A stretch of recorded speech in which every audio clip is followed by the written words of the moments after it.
안녕하십니까 여러분들. 매가공무원에서 교정학 형사정책을 맡고 있는 박상민입니다. 여러분들 그 교정학 시험 보시느라고 교정직 시험 보는 굉장히 고생이 많으셨고, 어떻게 출제가 됐고 어떻게 다른지에 대해서 24년하고 25년하고의 좀 차이를 말씀드리고, 향후 26년에 어떻게 출제될지, 이게 제일 중요한 포인트입니다. 첫 번째에서 이제 24년하고 25년, 그죠? 이 부분. 그 다음에 26년에 어떻게 출제될 것인가, 이게 제일 핵심이죠. 기본적으로 이제 24년에 역대급 난이도가 굉장히 높았습니다.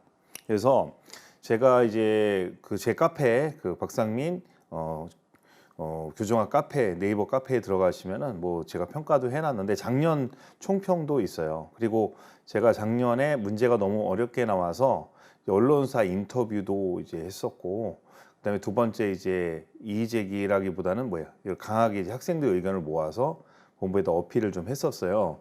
근데 이제 그 부분의 핵심은 뭐냐면, 이제 문제가 어렵다 쉽다가 아니라 이제 일반적으로 출제될 수 있는 문제 유형에서 너무 지엽적이고 지나치게 큰 의미 없는 것들은 자제해 주는 게 좋지 않겠냐라는 부분이에요. 그러니까 공부한 학생과 공부하지 않은 학생이 차이가 없으면 안 되지 않겠냐라고 했을 때, 그래서 제가 이제 그 이후에 제가 어떤 얘기를 했냐면, 올해는 난이도가 높지 않다라고 얘기를 했어요. 그리고 제가 마지막 그 해설 강의 보시면 아시겠지만 난이도가 높지 않을 거다라고 말씀을 드렸는데, 그렇다고 해도 지나치게 올해는 난이도가 좀 높아요.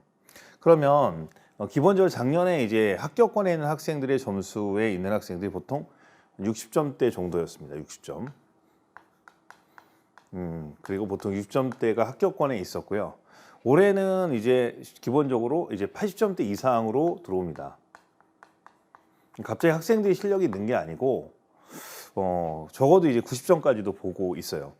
왜 그러냐면, 작년에는 기출문제에서 출제된 문제가 한 10문제에서 12문제 정도, 그래서 기출에서 이제 출제된 부분이 한 12문항 정도라면 나머지는 이제 물음표가 되는 거죠. 그래서 학생들이 이제 기출 부분은 잘 정리할 수가 있는데, 기출 아닌 거는 잘 정리를 못 하죠. 근데 이거는 이제 기출 문제에서 이제 한 18문항 정도가 응용이 돼서 출제가 됐어요.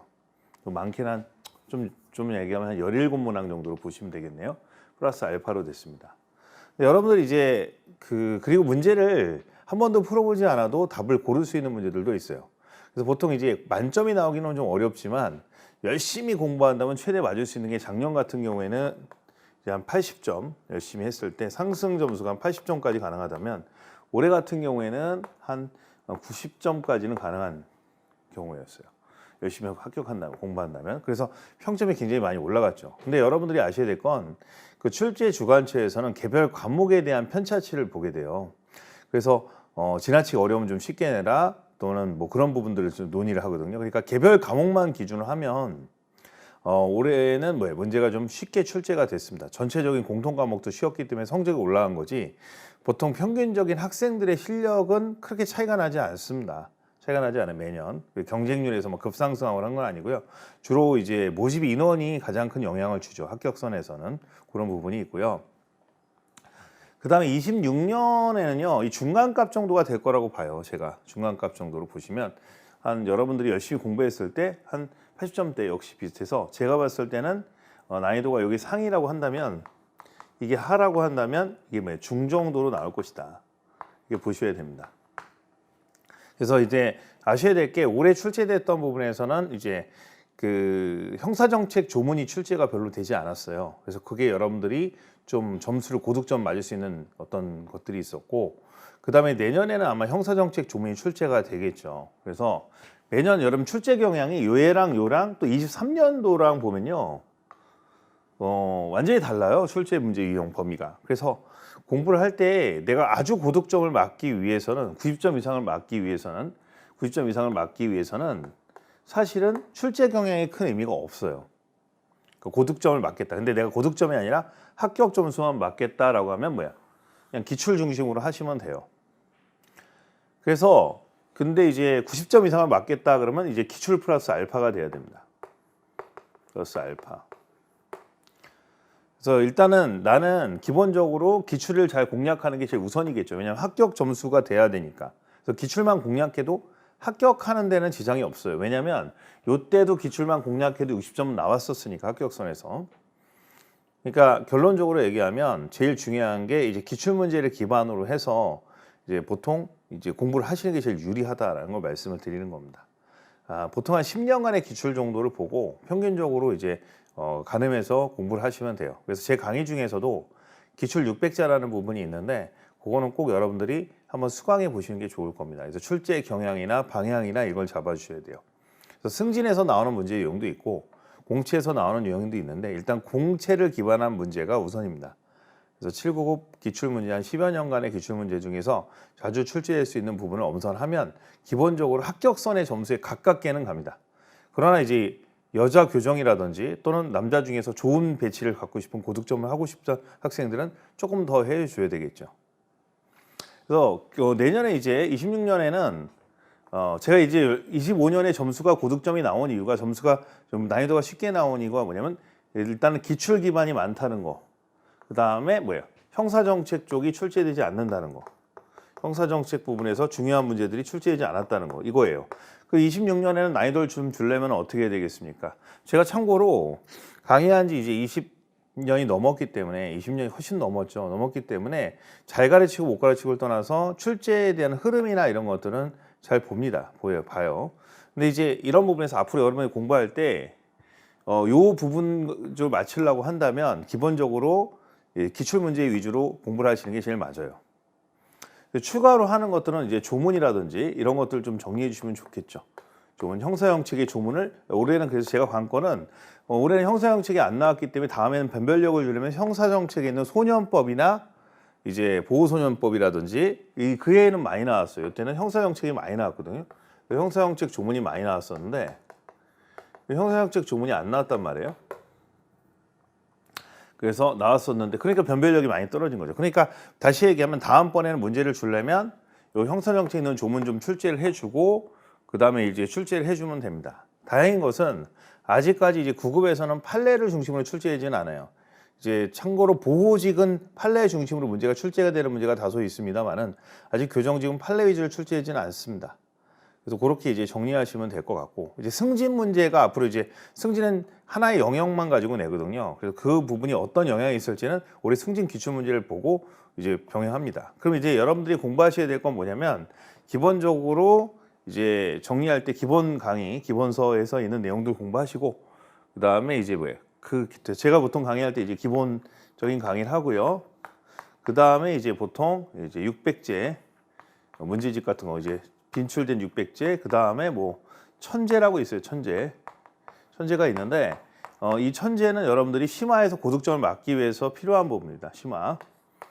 심화에서 천제하는 거고 그 다음에 이제 뭐예요? 뭐 핵심 지문 총정리나 이런 것들로 이제 정리를 하게 되는데 올해는 핵집총에서 좀 많이 나왔어요. 많이 나왔는데 그건 뭐 크게 중요한 부분은 아닙니다. 그리고 올해 시험 기준으로 하면 어느 강사를 들었던 어느 내용을 봤던 일정 점수가 맞을 수가 있어요. 그래서 뭐 그 정도는 크게 걱정이 없다. 그래서 누구 강의를 들었다는 문제는 의미가 없을 거다. 왜냐면 기본적인 내용에서 많이 출제가 됐으니까. 그리고 이제 강의하면서 제가 해설 강의하면서 어떤 부분이 중요한 부분이고 어떻게 푸는지에 대한 부분에 대한 스킬 위주로 강의하겠습니다. 그러니까 기존에 강의를 들었던 학생들은 뭐 크게 의미가 없고 왜냐면 어떻게 푼다는 요령만 좀 아시면 되고 앞으로 공부할 학생들 있잖아요. 앞으로 공부할 학생들은 이런 방향으로 문제가 나오는구나 이 맛은만 보시면 돼요. 마지막으로 정말 중요한 건 뭐냐면 여러분들이 공부를 하실 때 일단 시험에서 합격하신 분도 있겠고 합격하신 분도 있고 떨어지는 부분도 있는데 이건 운이 많이 따릅니다. 솔직히 말씀 왜 운이 많이 따르냐면 인원수를 그에 얼마나 뽑느냐라는 게 제일 중요해요. 근데 우리가 이제 인생의 운에 기댈 수는 없으니까 일단 최선을 다하는 것 뿐이죠. 그래서 여러분들이 겪어보면 대부분이 대학교 가는 것들이 운인 것처럼 약간 운이 따르는 것처럼 공무원 시험도 운이 많이 따라요. 그래서 포기하지 않고 여러분들이 끝까지 가신다면 여러분들이 좋은 합격을 하실 수 있을 것이고요. 그 다음에 제 그 카페에 보시면은 합격기가 많아요. 합격기. 그래서 합격기를 중심으로 제가 말하는 건 맞지 않잖아요. 그래서 합격기가 제일 많이 있으니까 제가 그래도 합격기가 제일 많은 거예요. 그래서 학생들한테 최근에 합격기 보시고 아 이렇게 공부를 했구나 이런 부분들을 좀 참조해서 하시는 게 좋을 것 같아요. 추후 앞으로 이제 강의 어떻게 할지에 대한 오리엔테이션이나 이런 건 별도로 할 거고요. 기출문제 부분에 대해서 바로 이제 해설 들어가도록 하겠습니다. 자, 1번 문제 한번 볼게요. 그 자료는 여러분들이 우리가 이제 예산처에서 저희 여러분들이 이제 주관처에서 뽑아도 되고 그 다음에 이제 제 카페 박상민 네이버 박상민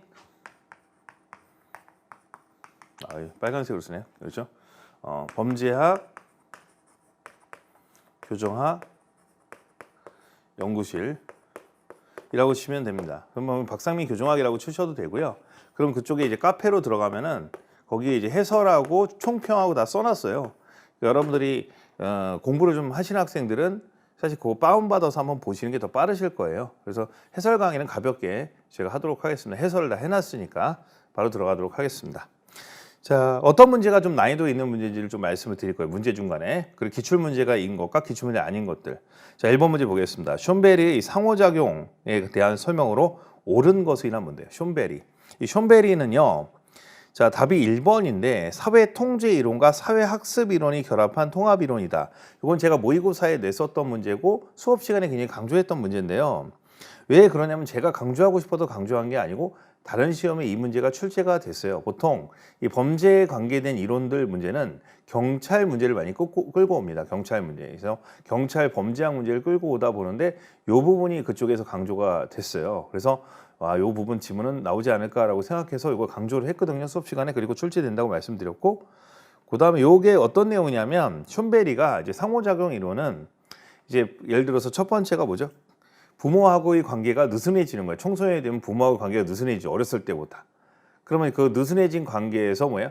나쁜 친구인 상호를 만난단 말이에요. 나쁜 친구 상호를 만나서 걔한테 나쁜 영향을 받는다라는 거예요. 그러면 그 나쁜 친구와의 학습, 즉 차별적 접촉이 일어나게 돼요. 그리고 중요한 포인트는 사회통제의 느슨, 즉 느슨함이 먼저가 되고 두 번째는 차별적 접촉이라는 게 후발적으로 나타나서 어떤 게 먼저 순서인지까지도 기억해 주셔야 된다고 말씀을 드렸던 그 부분입니다.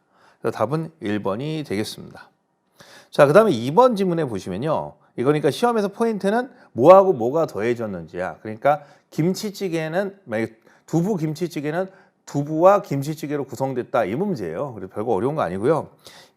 근데 시험에서는 좀 뭐예요? 이 파트를 갖다 많이 공부하지 않으신 분들은 모의고사 같은 거 안 하신 분들은 좀 어려울 수 있다라는 겁니다. 그래서 난이도 상으로 봐야 되는 것 같아요.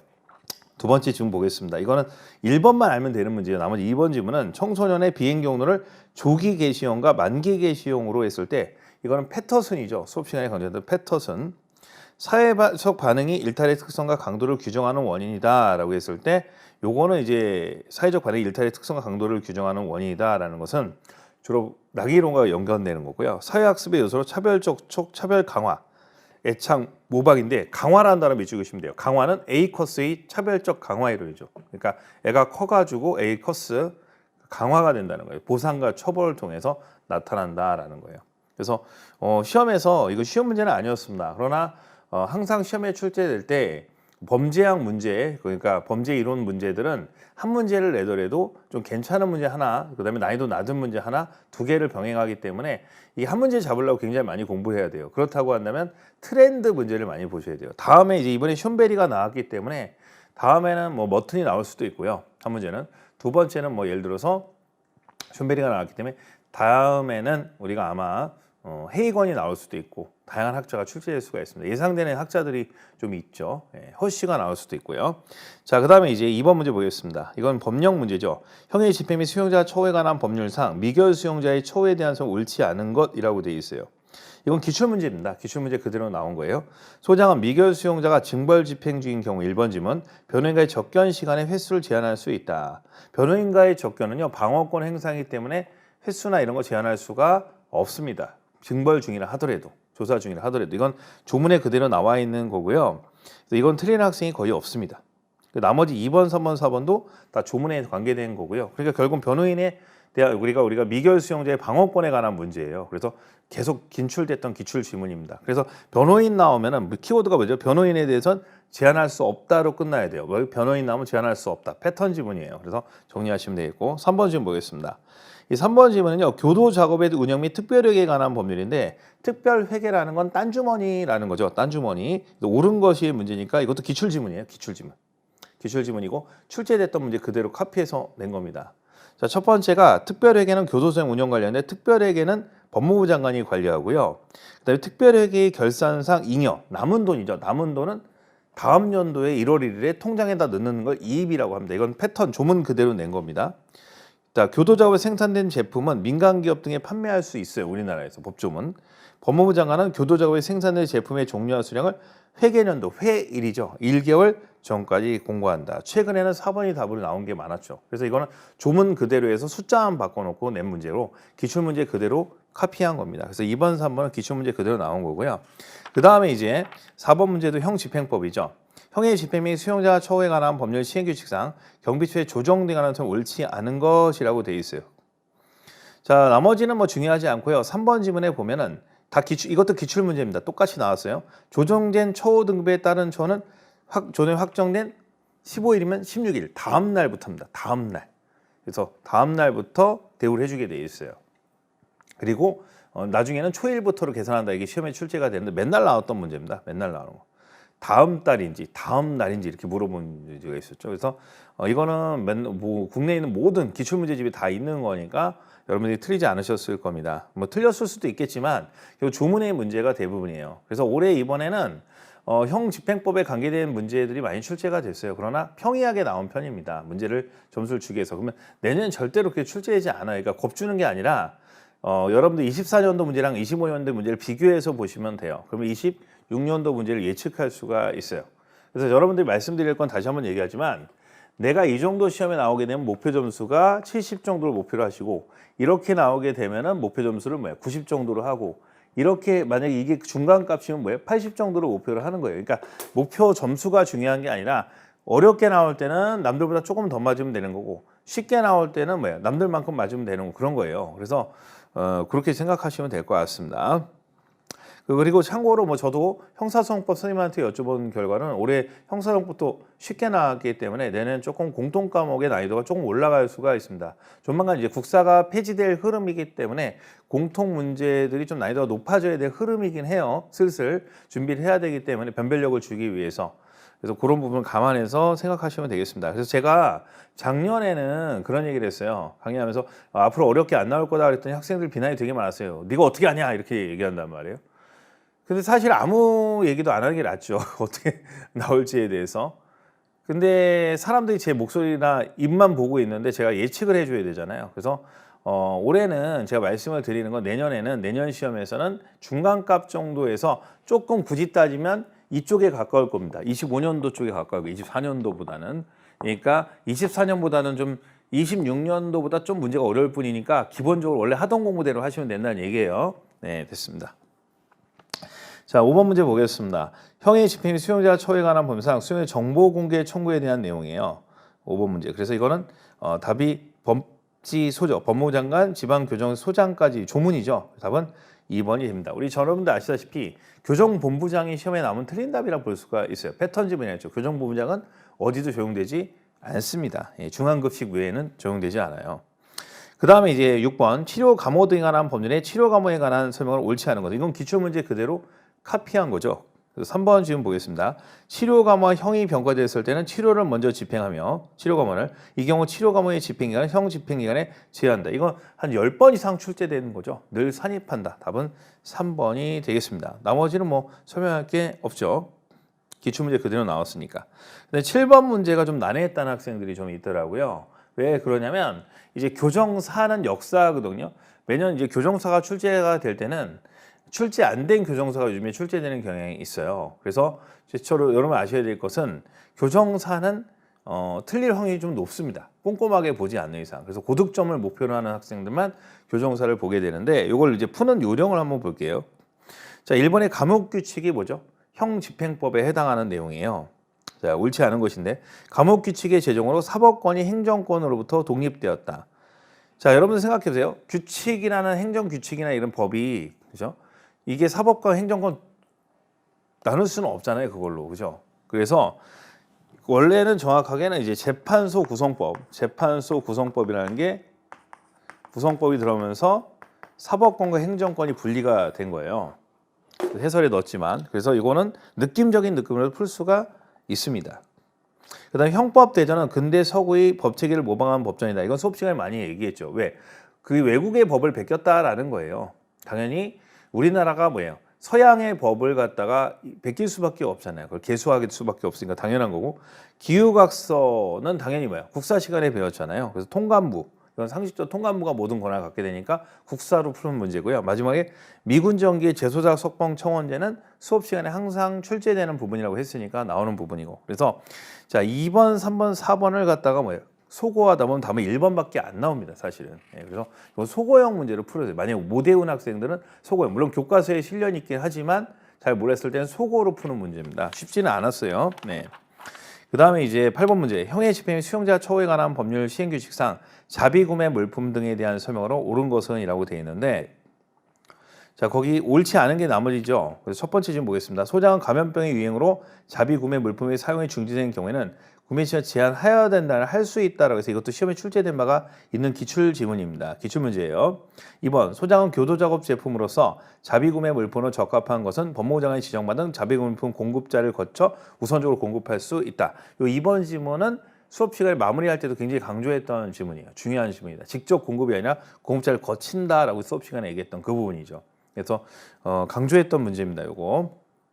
난이도는 뭐 어려운 건 아니고, 교정본부장은 자비구매 물품의 공급의 규정시 균형 및 교정의 안전의 질서를 위지해 이렇게 돼 있는데, 교정본부장이 아니라 뭐야?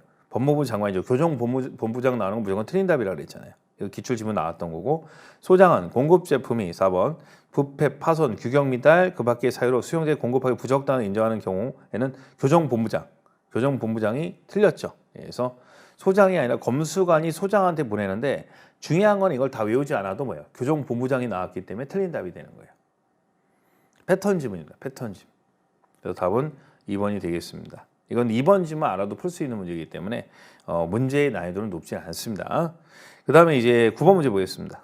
요거는 이제 기출 문제나 모의고사에 많이 나왔던 문제예요. 그래서 조문 문제로서 기존에 이제 다른 시험에 다른 이제 우리가 9급, 7급 시험 문제를 봤다면은 그 해설만 못하면 쉽게 볼 수 있는 문제인데요.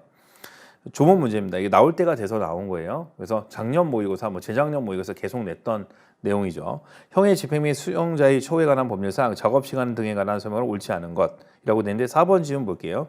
취사, 청소, 간병 등의 교정시설의 운영과 관리에 필요한 사업 일일 작업 시간 12시간 이내예요. 막교대입니다. 막교대라죠. 이내니까.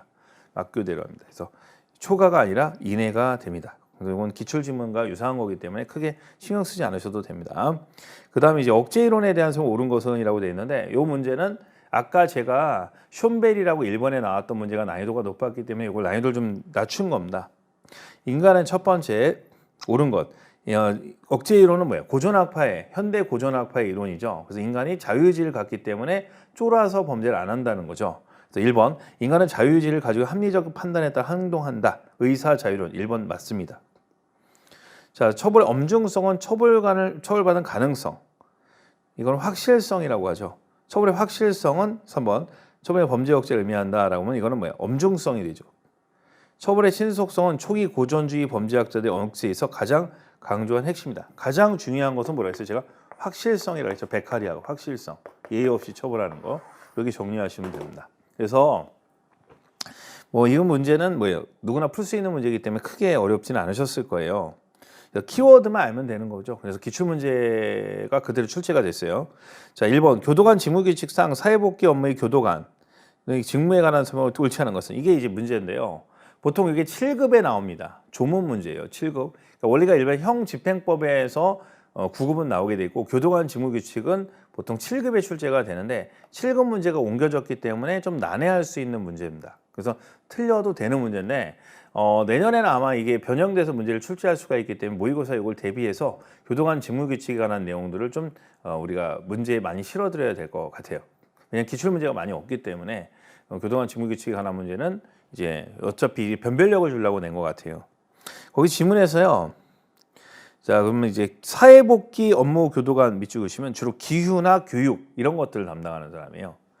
그 다음에 그런데 거기 3번 지문에 보면은 수용자가 교정 성적이 우수하고 재범 의료가 있는 가석방 요건을 갖추었다고 인정되는데 상관에 보고한다는데 이거는 뭐예요? 분류심사 공무원이 가석방을 담당합니다. 분류심사 공무원이 가석방을 담당해요. 가석방. 그다음에 성적 이런 걸 담당하거든요. 그래서 여기서는 이제 우리가 회사로 따지면 인사과가 하는 것과 기획처가 하는 걸 나누는 문제예요. 그러니까 결국은 사회복지 담당 공무원하고 분류심사 담당 공무원의 업무를 나눠서 사회복지는 기유야, 기유고 그 다음에 이제 분류처는 뭐예요? 분류해서 가석방 시킨다 해서 가석방 업무를 하거든요. 그래서 사회복지가 가석방하고 헷갈릴 거 아니에요. 그래서 킬러 문제로 넣은 겁니다. 답은 3번이 되겠습니다. 네. 나머지 뭐 그렇게 중요한 문제는 아니고 다음에도 출제될 수 있기 때문에 아마 그 이듬해 바로 나오지는 않겠지만 요 외에 다른 파트에 있는 문제로 연습을 좀 하도록 합니다. 이 문제는 틀리셔도 되는 문제입니다. 자, 그 다음에 이제 12번 형의 집행 수용자 처우에 관한 법률상 수용자의 분류심사에 대한 설명을 옳지 않은 것이라는 문제인데요. 자, 2번 지문에 보시면요. 요게 이제 시험에 제가 몇 번 설명했던 건데 2번 지문에 뭐라고 되냐면 소장은 분류심사를 위해서 수용자를 대상으로 상담 등에 통한 신상에 대한 개별 사안의 조사, 심리, 지능, 적성 검사, 그 밖에 필요한 검사를 하여야 한다라고 되어 있는데 우리가 할 수 있다, 하여야 한다가 많이 헷갈리잖아요. 그래서 제가 수업 시간에 이 얘기를 했었고요. 이게 중요하다고 했죠. 분류심사라는 게 있고요. 이 분류심사는 필수적으로 해야 돼요. 근데 분류심사 안에 뭐예요? 분류검사하고 분류조사가 있어요. 그래서 이거는 분류검사는 뭐야? 우리가 OMR 카드 검사에서 인성, 지능, 적성 검사를 말하죠. 예. 분류조사는 그 외에 나머지 가족들에 대한 조사 등등을 말하는 상담이나 이런 것들을 말하는데 이거는 이제 임의 규정입니다. 이 안에서. 그래서 분류조사, 심사는 해야 한다지만 분류검사나 조사는 할 수 있다로 끝난다. 수업 시간에 많이 강조했던 그 부분이에요. 그래서 쉽진 않았을 수도 있습니다. 처음 찾는 경우에는. 그래서 그 정도 이해하시면 될 것 같고 그래서 임의 규정과 강행법규를 구별할 수 있느냐 이거는 이제 OX 문제에서 훈련을 많이 하셨으면 이제 쉽게 접근할 수가 있을 겁니다. 그 다음에 이제 13번 문제는 이제 스킬로 푸는 문제인데요. 형의 집행 및 수용자 처우에 관한 법률상 교정시설에 대한 설명을 옳지 않은 것이라는 질문인데요. 이거는 나머지를 소거하면 답이 4번이 나오기도 하는데 바로 4번에 대한 이야기를 할게요. 이거는 여러분들 수업 시간에 좀만 생각하면 알 수 있는 문제인데 교정시설의 설치 및 운영에 관한 업무의 일부를 위탁받을 수 있는 법인의 자격 요건, 교정시설의 시설 기준, 교정 대상의 선정 기준, 수용자의 처우의 기준, 위탁 절차, 국가의 감독, 그 밖에 필요한 사항은 따로 대통령령으로 정한다라고 했는데 위탁받을 수 있는 데다 키워드에다 밑줄 그시면 돼요. 우리가 민영교도소에 대한 내용은 민영교도소 설치에 관한 법률이라는 게 따로 만들어진다 그랬잖아요. 그죠? 그 얘기는 무슨 얘기야? 대통령령이 아니라 민영교도소법을 만들어야 된다는 거잖아요. 우리 현재 민영교도소법이 2000년도에 만들어졌잖아요. 그러니까 여기서 위탁받을 수 있는 그 부분에서 키워드가 뭐야? 대통령령이 아닌 따로 법률을 정한다가 들어와야 되는 거예요. 패턴 지문이죠. 기출문제로 나왔던 부분이고. 그 다음에 14문제 보겠습니다. 형의 집행 및 수용자 처우에 관한 법령상 기유를 허가할 수 있는 요건은 옳지 않은 것은 이거 패턴 기출문제랑 똑같이 나왔던 문제예요. 똑같아요. 글자 하나 안 틀리고. 그래서 일반 기유와 특별 기유를 구별하는 문제거든요. 근데 거기 3번 지문에 보면 개방처급 수용자 C는 2년의 징역형을 선고받았대요. 현재 6개월 동안 복역 중인 자인데요. 본인의 회갑잔치인데 본인 회갑에다 밑줄 그으시면 이건 뭐야? 일반 기유가 돼야 됩니다. 근데 일반 기유가 되려면 형이 2년이니까 24개월이잖아요. 그럼 8개월이 지나야 할 수가 있어요. 형기의 3분의 1이 돼야지 일반 기유가 되는데 6개월밖에 안 됐으니까 일반 기유 요건이 안 된다 그래서 답이 3번입니다. 늘 나왔던 문제 똑같이 넣은 거예요. 똑같이. 기출문제랑 아주 글자 하나 안 하고 똑같습니다. 그래서 기유 문제는 사례 문제로 출제된다고 늘 말씀을 드렸고 어렵지 않게 출제가 됐기 때문에 여러분들 크게 걱정 안 하셔도 될 것 같고요. 그 다음에 15번 문제. 그것도 이제 기출. 이거는 기출 문제 그대로 나왔네요. 또 역시. 우리가 형의 집행 및 수용자 처우에 관한 법률에 의하면 경비 처우에 따라서 할 수 있는 일들이 다르잖아요. 그 문제에 대한 문제입니다. 그래서 늘 나오는 문제입니다. 한 문제씩 꼭 나왔던 그 문제인데요. 기출 문제인데. 자, 1번. 준경비 처급 수용자는 가족 만남의 집에 이용할 수 없다. 맞죠? 우리가 원칙적으로 가족 만남의 집은 완화 이상, 완화경비 처급 이상이에요. 예외적 일반까지만 가능하죠. 사회적 처로서. 그래서 답은 1번이 됩니다. 2번 일반 경비 처분 수용자 월 2회 경에서 경기 오락회를 참여할 수 있다는데 우리가 경기 오락회 참여는 완화 경비 처분 이상입니다. 자, 3번 완화 경비 처분 수용자는 교정을 밖에서 이런 종교 행사에 참석할 수 없다가 아니라 완화 가능하고 예조 일반까지 가능합니다. 개방 처분 수용자는 교정을 밖에서 이루어진 사회결혼을 참석할 수 없다가 개방 처분은 뭐예요? 개방 처분 완화 경비 처분 가능하고 원칙적으로 예외적 일반까지 가능하죠. 이거 늘 시험에 나오는 패턴 문제입니다. 기출 문제인데요. 그래서 제가 말씀을 드리는 게 기출 문제랑 똑같이 나오거나 비슷하게 변형되면 그 해는 컷이 올라가요. 근데 기출에서 벗어나서 조문이 많이 나오게 되면 잘 안 나오는 조문이 나오면 성적이 낮아지는 겁니다. 근데 여러분들이 남들만큼만 맞아도 교정하기 괜찮다 생각하시면 기출 위주로 가시는 거고요. 난 남들보다 조금 더 해야 되겠다 하시면 기출 플러스 알파로 가신다 보시면 돼요. 그래서 기본 강의라는 것은 기출 문제를 이야기한 출발점이라 보시면 돼요. 그래서 심화해서 공부하시려면 법령까지 좀 보시는 게 좋습니다. 그 다음에 이제 보도록 하겠습니다. 16번이죠. 사연의 처우에 대한 설명 옳지 않은 것인데요. 요거는 수업 시간에 기출 문제로 나왔던 문제죠. 그래서 1번 지문이에요. 사연의 처우. 사회봉사 명령은 유죄가 인정된 범죄자에게 일정 시간 보수를 책정해서 이제 주의할 것은 사회봉사에서 키워드는 뭐죠? 무보수죠, 무보수. 공짜로 하는 거예요, 무보수. 그래서 시험 문제에서 키워드가 무보수라고 말씀드렸죠. 이거는 그러니까 기출 문제로 나왔던 부분이고 변형되지 않기 때문에 돈을 받고 사회봉사 명령을 한다는 것 자체가 틀린 거니까 답은 1번이고요. 나머지는 볼 게 없습니다. 그래서 각 제도에 대한 설명이에요. 수강 명령은 뭐뭐다. 배상 명령은 뭐뭐다. 집중보호관찰은 뭐뭐다. 이렇게 나와 있는 거예요. 용어의 정의를 묻는 겁니다. 그러니까 사과는 가을에 나오는 과일로서 이거다. 이런 식으로 정의를 내리는 거거든요. 그래서 이거는 점수를 주는 기출문제하고 똑같은 거고요. 그 다음에 17번 문제. 보호관찰 등에 대한 갱생보호 제도에 대한 설명 옳지 않은 것은 이것도 기출문제 그대로 나왔네요. 보호관찰법이 그러니까 지금 이번에는 원래 보호관찰법, 소년법, 전자장치법, 뭐 심지어는 이제 치료감호법, 보안관찰법도 같이 출제가 되는데 이번에 형사정책 법령이 거의 출제가 많이 되지 않았기 때문에 그래서 변별력이 없는 겁니다. 이제 공부를 조금 이제 형사정책 파트가 이제 올해는 공부를 좀 안 된 학생도 유리하게 나올 수 있는 거죠. 보겠습니다. 거기 4번 지문인데요. 한국법무보호국지공단은 갱생보호 대상자의 적절한 보호를 위해서 필요한 경우 수용의 장애 수용기간, 가족관계 및 보호자 관계 등의 사항을 통보해 줄 것을 요청할 수 있고 이 경우 갱생보호 대상자의 동의를 필요하지 아니한다라고 되어 있는데 이거는 뭡니까? 기본적으로 동의를 받아야 되는 이유가 뭐냐면 개인정보기도 하고요.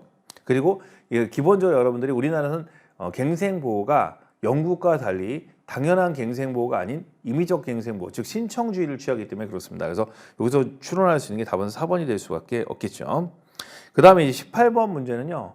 이거는 이제 상식적으로 문제를 푸는 문제입니다. 전환제도에 대한 장점만을 모두 고르면이라고 되어 있어요. 그래서 기억번이 무조건 들어가면 안 되죠. 경미한 범죄자가 형사사법의 대상이 될 수 있으므로 형사사법이 확대된다. 이게 무슨 얘기냐면 형사 확대는 나쁜 거예요. 그냥 벌금 때려도 되는 그런 아이들을 갖다가 보호관찰이나 전자장치를 해서 사법망이 확대될 수 있다는 단점이 있어요. 그러면 기억이 들어가지 않는 거 찾아야 됩니다. 그러면 이제 1번하고 2번 제끼고 이제 3번과 4번 중에 하나를 내야 됩니다. 그래서 그럼 거기서 이제 디귿만 확인하면 되죠. 형사사법제도 운영이 최적 수준이 되도록 자원을 배치한다. 네, 전환제도를 통해서 불필요하게 뭡니까? 중요하지 않은 범죄를 갖다가 바깥으로 형사처벌을 받을 필요 없이 또는 뭡니까? 감옥에 넣을 필요 없이 하는 거예요. 그래서 답은 4번이 되겠습니다. 이건 시사적인 문제니까 그냥 어떤 기출 문제라기보다는 이제 요령껏 푸는 문제죠. 그래서 이것도 이런 문제가 특히 이제 공부를 조금 덜한 학생이나 또는 약간 교정하기에 소질이 없는 학생들은 좀 오히려 쉽지 않을 수 있습니다. 왜냐하면 조문이 아니다 보니까. 그래서 저는 이거 오히려 난이도 중으로 놓습니다. 하라고 놓지 않고요. 그 다음 19번 문제. 형의 집행 수용자 처우에 관한 법령상 장애인 수용자와 노인 수용자의 처우에 대한 설명으로 옳지 않은 것은 거기서 3번 지문이 답인데요.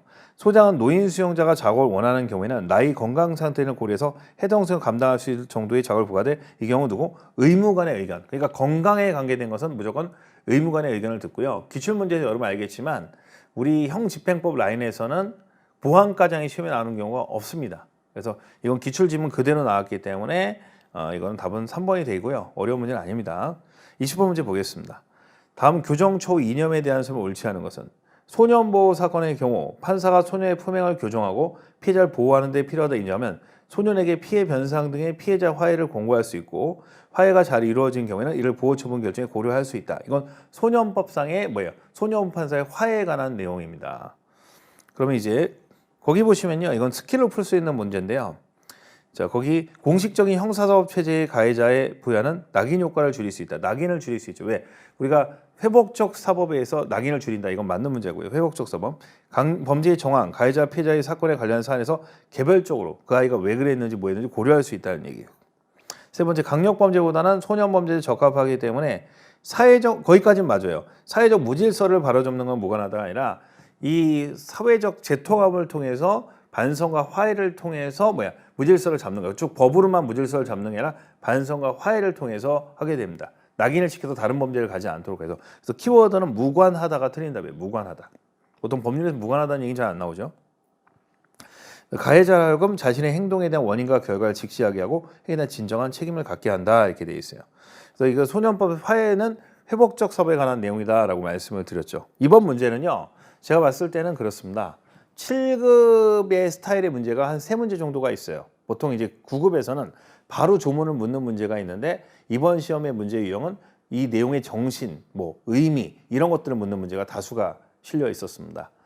결론적으로 얘기하면 여러분들이 강의들은 굉장히 고생이 많으셨고 우리가 공부하는데 고생이 많으셨는데 앞으로의 출제 방향이 제일 중요해요. 공부 방향이 제일 중요한데 기본적으로 기출문제 위주로 법령을 같이 해서 하되 확률적으로 무조건 형사정책 법령이 출제 가능성이 높으니까 이 부분을 좀 강조해서 보시는 게 좋습니다. 그럼 내년엔 난이도가 조금 더 올라갈 거다. 그러면 저는 조심스럽게 추측합니다만은 한 2개 정도는 어렵게 나오거나 3개 정도는 어렵게 나올 것이다.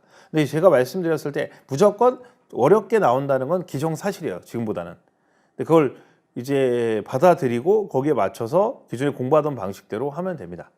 그래서 여러분들 강의들은 굉장히 고생이 많으셨고 세부적인 공부 방법이나 이런 것들은 메가에서 하는 설명회에서 말씀드리도록 하고 또 제가 OT 강의나 아니면 강의 방법론에서 5월 초 정도에 제가 올리도록 하겠습니다. 공부 방법론에 대해서는 또는 4월 말쯤에 또 시간 잡아서 따로 어떻게 할지 1년 커리에 대한 이야기가 갈 거예요. 1년 커리는 참고로 작년 커리랑 유사하다고 생각하시고 보시면 돼요. 제 카페나 이런 것들에서 작년 커리랑 거의 유사하고 큰 차이는 없을 겁니다. 몇 가지 정도 이제 포인트를 추가하는 것은 이제 유튜브나 이런 강의를 좀 올리는 쪽 이제 이런 것들을 좀 생각하고 있고 나머지는 크게 출제 기조가 바뀌지 않기 때문에 그렇게 나가도록 하겠습니다. 자, 고생하셨습니다.